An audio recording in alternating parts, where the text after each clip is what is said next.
नमस्कार, आप सभी का स्वागत करता हूं अपने YouTube चैनल सुरेंद्र सिंह बोरा में।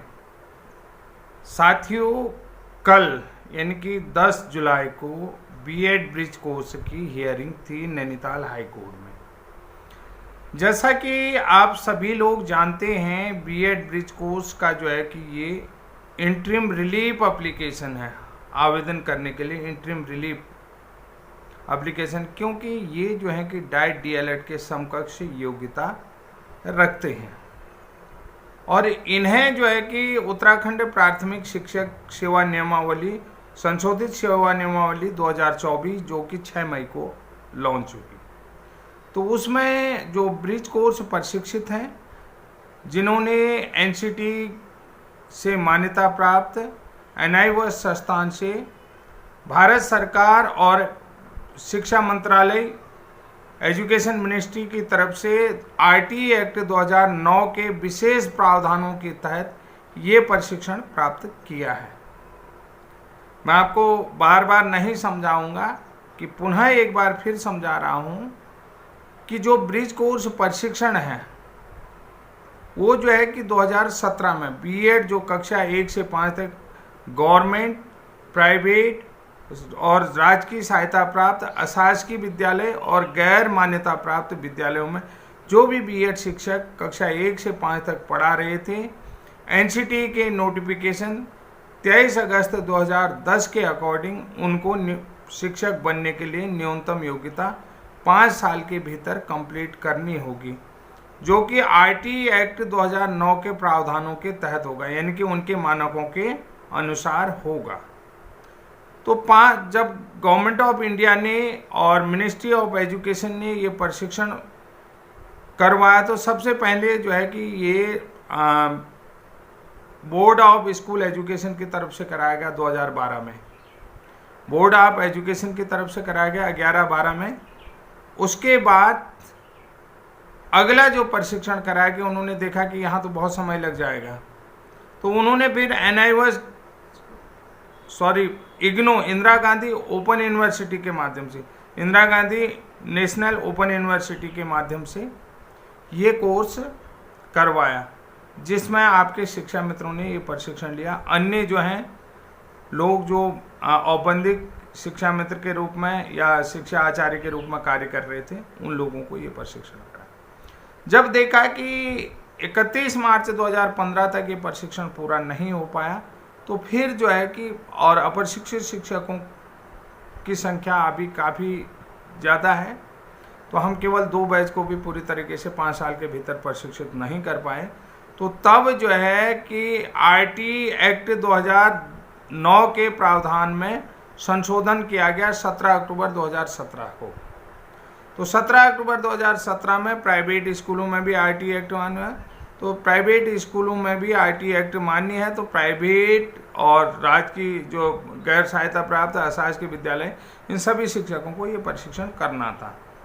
तो मेरा ये कहने का मतलब है कि जो ये प्रशिक्षण हुआ है, ये भारत सरकार, गवर्नमेंट ऑफ इंडिया और एजुकेशन मिनिस्ट्री की तरफ से विशेष प्रावधान के तहत करवाया गया है। किसमें? आरटीई एक्ट के आने के बाद, आरटीई एक्ट 2009 के विशेष प्रावधानों के तहत ये प्रशिक्षण उन अभ्यर्थियों को दिया गया था जो उस समय अप्रशिक्षित इन सर्विस टीचर थे, अप्रशिक्षित सेवारत शिक्षक, अप्रशिक्षित इन सर्विस टीचर थे, उन लोगों को करवाया गया और ये विशेष प्रोविजन था, तो उस प्रोविजन के तहत ये कोर्स करवाया गया था।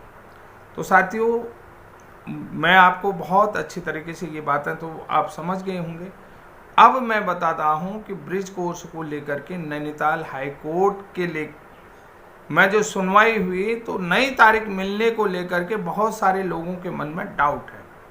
बहुत सारे लोग मैसेज से भी मुझे पूछ रहे थे कि सर ब्रिज कोर्स को लेकर के क्या हो रहा है। सबसे पहले मैं आपको बता देता हूँ, 116 लोग रिट पिटिशनर हैं, और जैसा कि कल आप लोगों ने जिसने भी लाइव सुनवाई देखी, तो कल मैं नैनीताल में था और माननीय उच्च न्यायालय हाई कोर्ट में भी मैं उपस्थित था। अपनी हियरिंग के दौरान देखा होगा, यही शर्ट थे पीछे जो है कि बैठा हुआ था, ये शर्ट में कोर्ट रूम में आपको दिख जाएगी। इसी शर्ट में केवल एक मेरी ही ये शर्ट है अलग टाइप की। और पीछे की रो में नहीं बैठा हूँ, मैं एडवोकेटों के बीच में बैठा हूँ, ये भी मैं आपको बता देता हूँ। तो कल जो सुनवाई हुई तो बहुत सारे लोगों ने कहा कि ब्रिज कोर्स यहीं पर ख़त्म हो गया है, ब्रिज कोर्स को डिसमिस कर दिया है, ब्रिज कोर्स का काम तमाम हो गया है। सब लोगों का यही मानना था, सब लोगों का यही मानना था कि भाई ब्रिज, क्योंकि माननीय जस्टिस मनोज तिवारी जी ने ये कह दिया है कि भाई ऐसे तो अगर हम ब्रिज कोर्स को अलाउ करते हैं तो कल को सभी बीएड वाले फर्जी ब्रिज कोर्स करके आ जाएंगे। जैसे आरएमपी डॉक्टर है, आरएमपी डॉक्टर एक सर्टिफिकेट होता था, पता जैसे किसी डॉक्टर के यहाँ कोई प्रैक्टिस कर रहा होता है और एंट्रेंड है, वो जो है डॉक्टर के यहाँ वर्षों से है, तो वो आरएमपी रजिस्ट्रेशन कर सकता था, आरएमपी सर्टिफिकेट बना सकता था और अपना क्लिनिक चला सकता है था।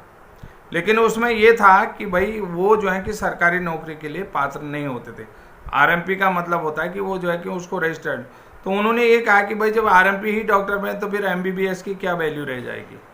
ये बहुत बड़ी चीज़ है, एमबीबीएस की वैल्यू, एमबीबीएस करने की क्या ज़रूरत है, लोग आरएमपी कर लेंगे और डॉक्टर बने। देखिए आरएमपी सर्टिफिकेट केवल आपकी क्लिनिक खोलने के लिए वैलिड है, समझ रहे हैं। आरएमपी जो डॉक्टर होता है, आरएमपी वाला अपना क्लिनिक खोल सकता है, वो कोई ऑपरेशन नहीं कर सकता है।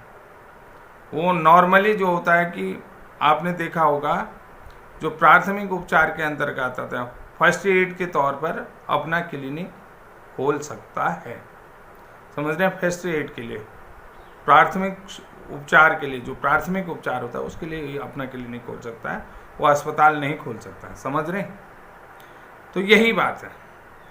तो अब जो है कि कल हमारा जो है कि सप्लीमेंट्री एप्लीकेशन तैयार नहीं हुई थी। सप्लीमेंट्री एप्लीकेशन हमें सुबह 10 बजे तक फाइल करना था, लेकिन हम सप्लीमेंट्री एप्लीकेशन 10 बजे तक फाइल नहीं कर पाए। तो इसलिए जो है कि हमने अगली डेट ली। अगली डेट 1 में ही हमारे एडवोकेट ने कहा कि सर मैं चाहता हूं कि मैंने अभी सप्लीमेंट्री एप्लीकेशन फाइल नहीं की है और मैं जो है कि आपको बेटर तरीके से, कि आपको जो है बेटरली सेटिस्फाई कर सकूं, तो इसलिए मुझे जो है कि सप्लीमेंट्री एप्लीकेशन फाइल करने की अनुमति दी जाए। ठीक है, समझ रहे हैं कि मैं, एडवोकेट ने जब शुरू में कहा मैं सर जो है कि बीएड प्लस ब्रिज कोर्स प्राथमिक शिक्षक का जो इंटरिम रिलीफ का केस है, तो उसके लिए जो है कि मैं चाहता हूं कि मैं सप्लीमेंट्री एप्लीकेशन फाइल करना चाहता हूं, उसके लिए मुझे सोमवार की डेट दी जाए, 1 मई, एट 1 में। तो उन्होंने कहा ठीक है, अनुमति है। तो सप्लीमेंट्री एप्लीकेशन, ताकि मैं आपको बेटरली सेटिस्फाई कर सकूँगा, I will satisfy to betterly. तो जस्टिस साहब ने कहा ठीक है। तो उन्होंने कहा सर देखिए ये आप मेनली जो है कि बीएड जो है वो बाहर हो चुका है, तो आप बीएड वाले हैं, बीएड बाहर ली होगे, तो अब जो है कि आप कह रहे हैं कि हम, तो आप कहाँ से वैलिड हो गए, ऐसे तो फर्जी ब्रिज कोर्स करके सभी लोग आ जाएंगे। यहीं पर बात हुई, ठीक हो गया। तो यहाँ पर बात हुई कि फर्जी करके उन्होंने कहा आरएमपी डॉक्टर एमबीबीएस, तो ऐसे तो सभी लोग आ जाएंगे, तो सभी को परमिशन देना। तो तब वकील साहब ने कहा कि सर मैं आई विल डिफाइन इट, तो मैं इसको डिफाइन कर रहा हूँ। तो उन्होंने कहा कि ये जो है कि आरटी एक्ट 2009 के तहत करवाया गया। तो वकील साहब ने कहा नहीं, ऐसा नहीं हो सकता है कि भाई बीएड तो बाहर है।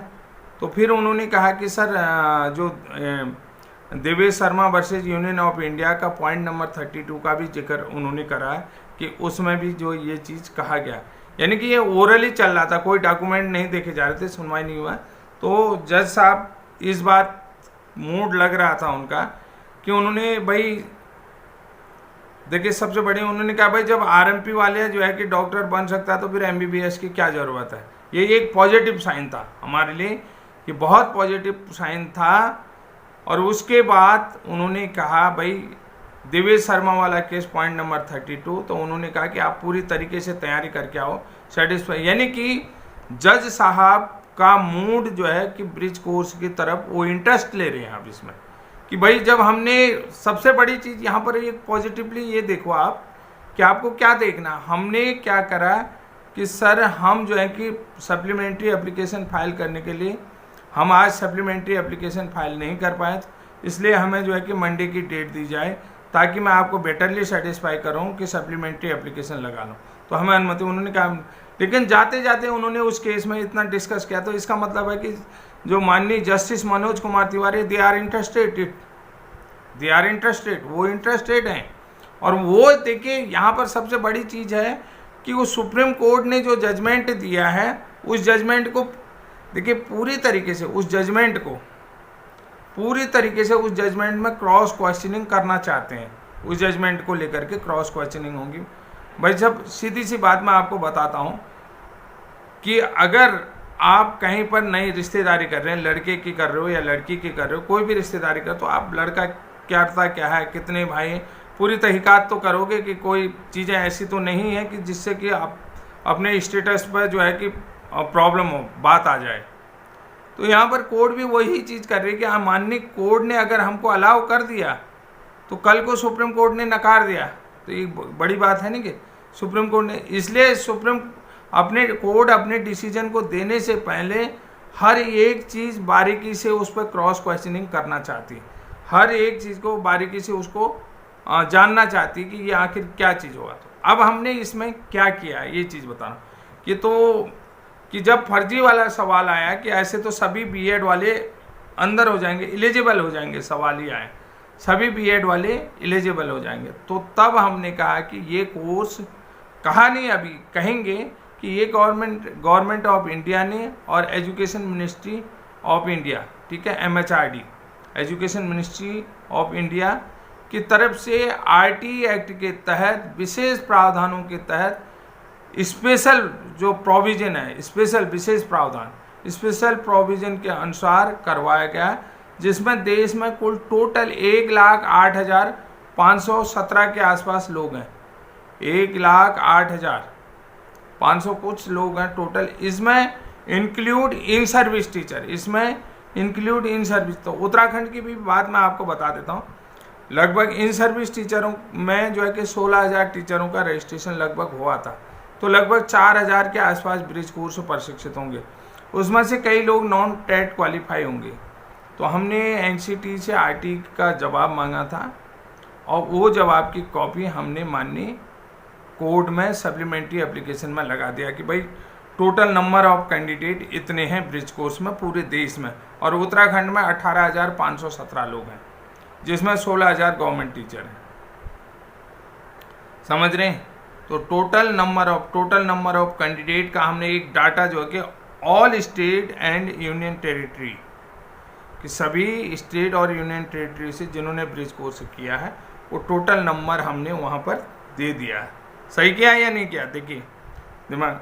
उसके अलावा हम एक चीज़ और जानते हैं कि जज साहब ने कहा कि ये मतलब जो बात कही, हमने कहा कि ये कोर्स जो है कि देखिए ये कोर्स एनसीटी और MHRD के विशेष प्रावधानों में राज्य सरकार भी इसमें पार्टी है, कि राज्य सरकार एनसीटी ने और MHRD ने राज्य सरकार के साथ मिल करके आरटी एक्ट 2009 के विशेष प्रावधानों में ये कोर्स राज्य के अंतर्गत कराया गया। ये सेंट्रल लेवल की पॉलिसी है, और इस पॉलिसी में राज्य के अंतर्गत 25,700 के आसपास विज्ञापन प्रसार सामग्री में खर्चा आया, और 3,81,00,000 के आसपास जो है कि इनमें जो है कि सेंट्रल अलॉट करने में और मेंटर और मास्टर ट्रेनर के खर्च में 3,81,00,000 के आसपास NIOS को नेफ्ट के माध्यम से दिया गया है। इतना खर्च इसमें आया है, हमने उस खर्च की भी लिस्ट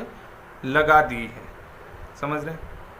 इसके साथ साथ हमने क्या करा कि हिमाचल हाई कोर्ट के जजमेंट का भी ऑर्डर, जिसमें 29 लोगों के लिए सीट सुरक्षित करी गई हूँ, वो प्लस राजस्थान हाई कोर्ट का भी ब्रिज कोर्स का जो 2023 में जनवरी में जो जजमेंट आया था, उस जजमेंट की भी कॉपी वहाँ पर हमने लगा दी है। साथ में जो है कि मेरठ आर्मी कैंट यानी कि Meerut army public school Meerut cantt का भी एक विज्ञापन आया, जिसमें बीएड के साथ 6 month bridge course diet DElEd के इक्वल माना गया है, डीएलएड के इक्वल माना गया, जो पीआरटी लेवल की रिक्रूटमेंट आई हुई है, जिसमें 16 जुलाई तक डेट है, वो भी हमने वहाँ पर लगा दिया है।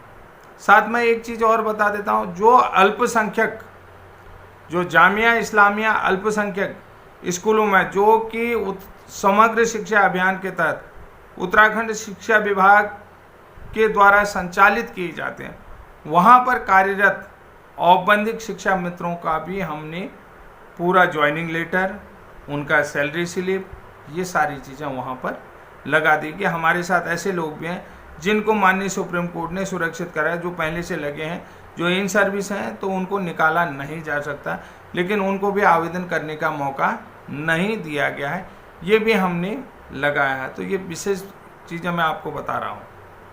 साथ में साथियों, अब आपको मैं बता देता हूँ कुछ ऐसी चीज़ें भी लगा रखी हैं जिनके बारे में मैं आपको बताना चाहूँगा।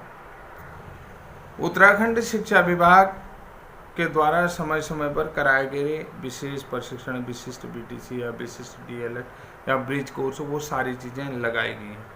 और इसके साथ साथ ही जो विशिष्ट बीटीसी 2001 से 2018 तक एनसीटी से मान्यता प्राप्त नहीं था, ऐसे 16,000 शिक्षक भी उस प्रोविज़न के अंतर्गत शामिल थे। ये सारे डॉक्यूमेंट हमने वहाँ पर लगा रखे हैं। तो जो लोग निगेटिव कमेंट कर रहे थे, तो मैं आपको बता देता हूँ कि सोमवार को इस केस में हियरिंग होगी और माननीय जजेज इसमें इंटरेस्ट ले रहे हैं। माननीय जस्टिस मनोज कुमार तिवारी जी इस केस में इंटरेस्टेड लग रहे हैं।